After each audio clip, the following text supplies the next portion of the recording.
Aunt Pearl, written by Monica Kulling, illustrated by Irene Luxbacher. Aunt Pearl had no home of her own.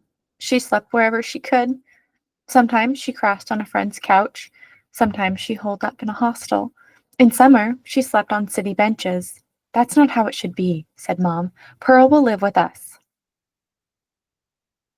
Dan and Marta had never met their Aunt Pearl. She arrived pushing a loaded shopping cart. "I'm here!" she shouted, "and I've brought along my worldly goods. Now, which of you is Dan and which is Marta?" Aunt Pearl was strange, there was no doubt about it. A man in a beat-up van arrived with boxes and bags of more worldly goods. "Tomorrow's garbage day," hinted Mom. "I can help you sort things." "This isn't trash, Rose," said Pearl sharply. "It's my life." Marta was only 6, but she knew a problem when she saw one. Aunt Pearl crammed all her stuff into the garage, the basement, and her bedroom. "Your bedroom's a mess!" exclaimed Marta. "It's packed to the rafters," added Dan. "It's organized," replied Aunt Pearl. Dan and Marta were used to fewer things. Mom liked the house to be neat as a pin, with nothing out of place. At dinner, Aunt Pearl wore her hat covered with buttons. "Make yourself at home," said Mom. Dan and Marta knew what that meant. "Please take off your hat." Dan read one of the buttons out loud. "Normal people scare me."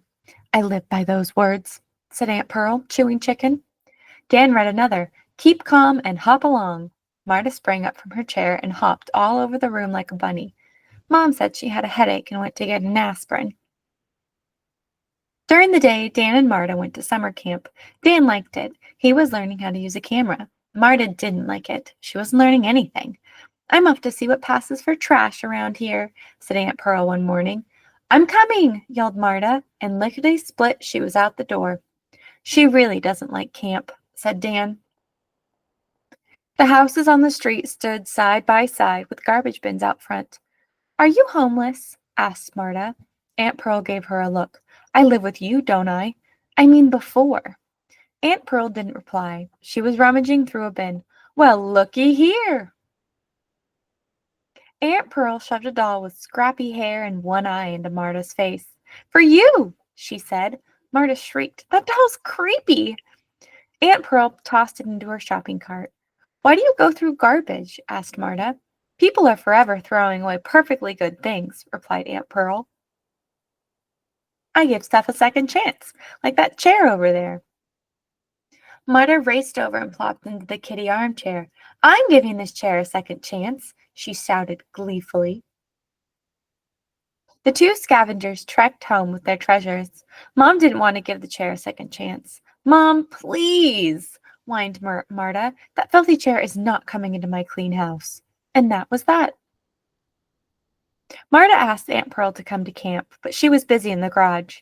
"Maybe tomorrow," she said. "I'm making a present for your mom. If you haven't noticed, we're in the doghouse." Marta didn't know what that meant.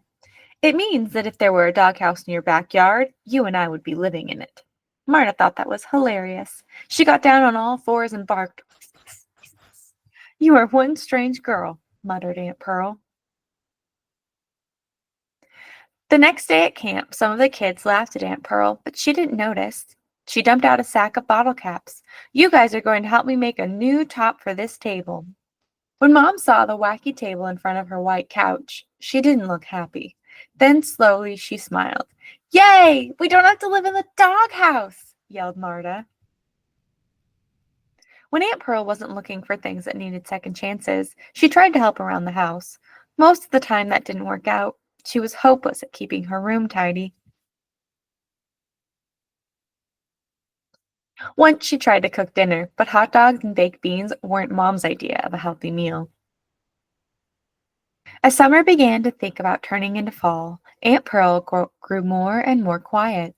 She didn't bother much with garbage days anymore. Every week, Marta brought out her wagon. "I'm ready to give things a second chance."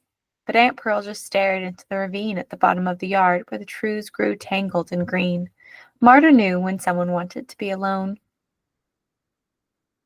One night, Aunt Pearl woke the whole house. She was outside, pacing and talking to herself. "What's the matter, Pearl?" asked Mom gently. "It's 3 in the morning." Did you have a bad dream? Asked Marta, taking her aunt's hand. I've had many of those, sweet girl, said Aunt Pearl, softly patting Marta's head. One morning Aunt Pearl didn't come to breakfast. Why'd she go? Asked Dan tearfully. She left her stuff. Marta was quiet. She knew a mystery when she met one.